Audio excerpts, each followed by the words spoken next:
الحمد لله رب العالمين والصلاة والسلام على سيد الأنبياء والمرسلين وعلى آله وصحبه أجمعين.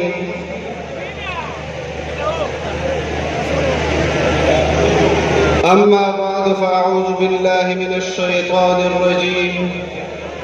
بسم الله الرحمن الرحيم.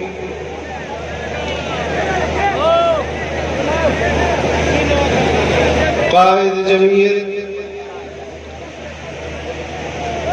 مفکر اسلام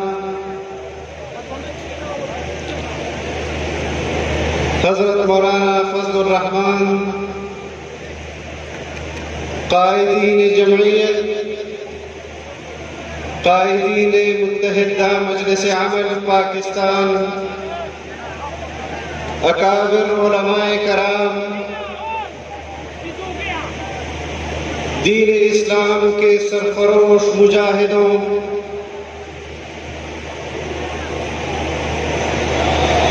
میں دل کی اتاہ گہرائیوں سے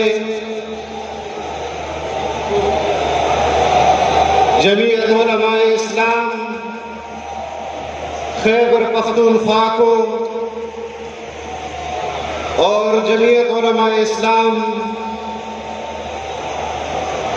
کی تمام اضلاع کی جماعتوں کو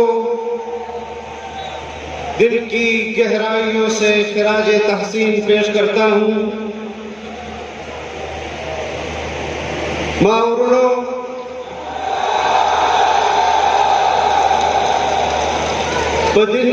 بدن مین مسلمانانو، غیرت مند مسلمانانو،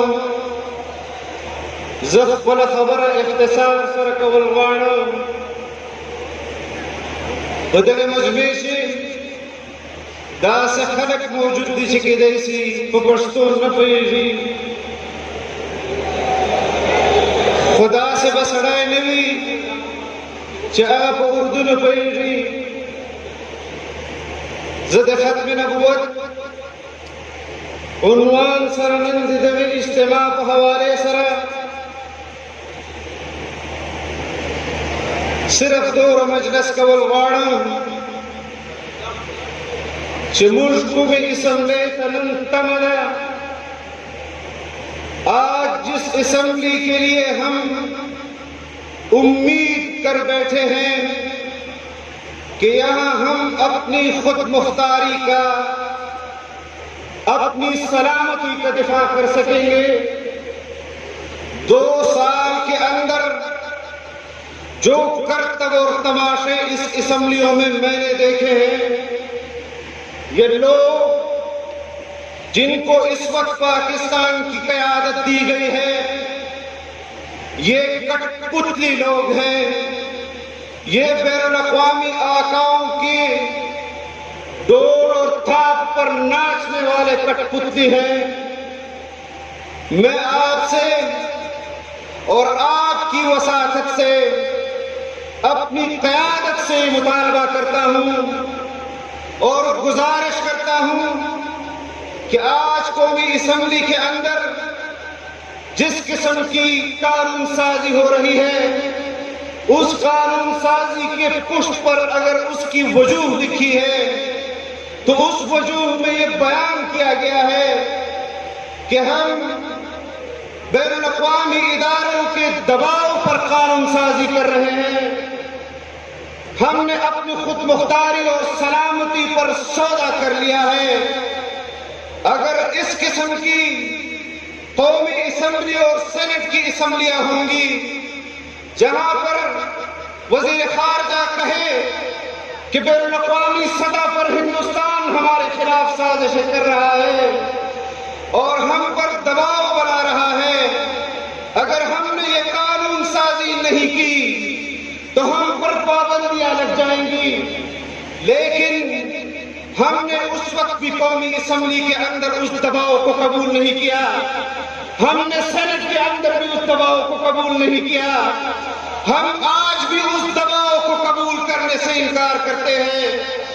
اگر ہماری قیادت آج ہمیں حکم دے کہ اگر دباؤ کی صورت میں قانون سازی پاس کرائی جائے گی تو ہمیں بھی اجازت دیں کہ ہم اس کٹ پتلی اسمبلی سے، جہاں پر کٹ پتلی ممبران بیٹھے ہیں، وہاں سے مستعفی ہو کر عوام میں آئیں، میدان گرم کریں اور عوامی قوت سے ان لوگوں کا راستہ روکیں۔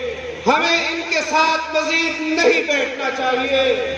ہم نے سینٹ کے اندر بھی ان کا الیکشن دیکھا، ہم نے وہاں بھی دیکھا کہ انہوں نے اپنے دباؤ کو، ان ممبران نے دباؤ کو برداشت نہیں کیا۔